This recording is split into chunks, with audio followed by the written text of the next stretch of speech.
T-minus 10. Back in 2009, a United Launch Alliance Delta II rocket launched a NASA spacecraft called WISE. 2, 1. We have ignition and liftoff of a Delta II rocket and WISE.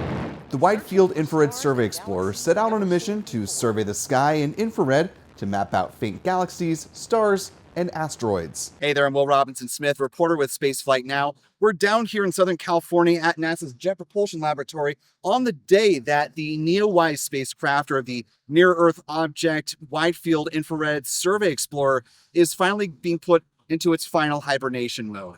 It's the end of a really important journey for this spacecraft, and it's gone through a couple of iterations going from WISE to NEOWISE, and we had the opportunity to speak with the principal investigator of NEOWISE about coming to this moment and what's ahead in the future of planetary defense when it comes to the NEO Surveyor spacecraft set to launch in just a few years.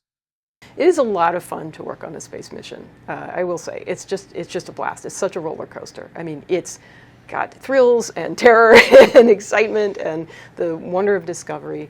Amy Mainzer is the principal investigator for NEOWISE at the University of California, Los Angeles. She says her time on the spacecraft, first known as WISE, goes back to early on in its development. She says it was the potential of the spacecraft that really excited her. This is an all-sky survey telescope that we were building, which means it sees a little bit of everything in the whole universe, from the nearest things to the furthest away, the most distant.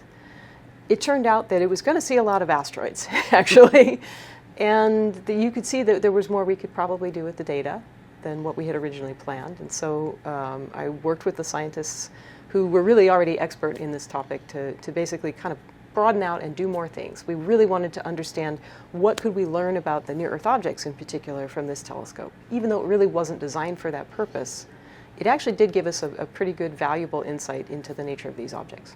After WISE completed its main 7-month mission in 2010, it was renamed NEOWISE and shifted its focus to mapping the main belt asteroids. Hunting for asteroids was something that Mainzer enjoyed from the start. Finding the first asteroid, oh boy, that was that was a roller coaster, because me and my colleague, we were determined we were going to dig out that first asteroid no matter what. Even though the instrument was not fully calibrated, we were not done with all of the initial checkout work, but we sifted through thousands and thousands, I think maybe even a lot more than that, images to find that one object, the first one.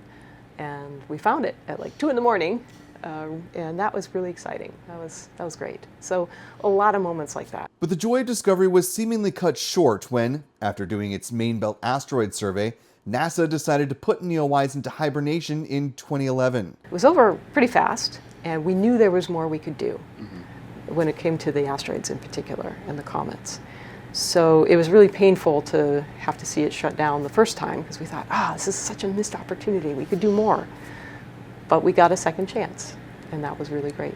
That second chance came in 2013 under the Near-Earth Object Observations Program, which eventually transitioned to the Planetary Defense Coordination Office. Over the next decade, NEOWISE detected more than 3,000 near-Earth objects. About 215 of those were first discovered by the spacecraft. This image within the Fornax constellation was the final exposure captured by NEOWISE on August 1st, 2024. And then, on August 8th at NASA's Jet Propulsion Laboratory, final power off command. The command has been sent and received by the spacecraft. NEOWISE was put into hibernation for one final time. I now declare NEOWISE decommissioned. As engineers and scientists, past and present, gathered to mark the end of an era. For her part, Mainzer says she couldn't be happier. I feel great. No regrets. I mean, this telescope was supposed to last for 7 months, and it launched in 2009. It's now 2024. So who could ask for anything more? I mean, my gosh, we've had such a great run of it, and we still have a ton of work to do. We're going to be using these data for decades to come. I personally have a couple of papers we are just really trying to push out right now. So we are super busy. There's just a lot to be really happy about and so grateful for. But also, it's exciting because we're building the next one. That next one is a spacecraft called NEO Surveyor. It's an infrared telescope that will conduct a minimum 5-year survey to hunt for asteroids and comets that are larger than 140 meters or 460 feet across. We are entering into a really exciting phase, which is basically all the hardware is starting to come in now. The telescope is here at JPL. It's not in this particular clean room, but it's in a different one up the hill. We have all the mirrors. We're assembling them right now, putting them into the box that holds them and supports the framework of the telescope. Telescope is about to start getting aligned so that we make sure it's in focus. Here we have a bunch of the panels that actually will enclose the whole instrument. So you can see some of these large black panels over there. Protects the instrument and shields it from the sun. We also have the shipping container, very important. We've got to be able to transport this safely from place to place as it makes it through various stages of assembly. So right now, everything's in pieces, but all the pieces are coming in and they're starting to come together.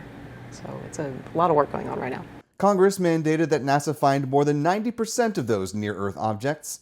Mainzer says they aim to do just that. We expect that after the first 5 years, we will have found probably more than 2/3 of them. It will take us a little longer than that to get to the 90% mark. We think at about 10 years we will get there.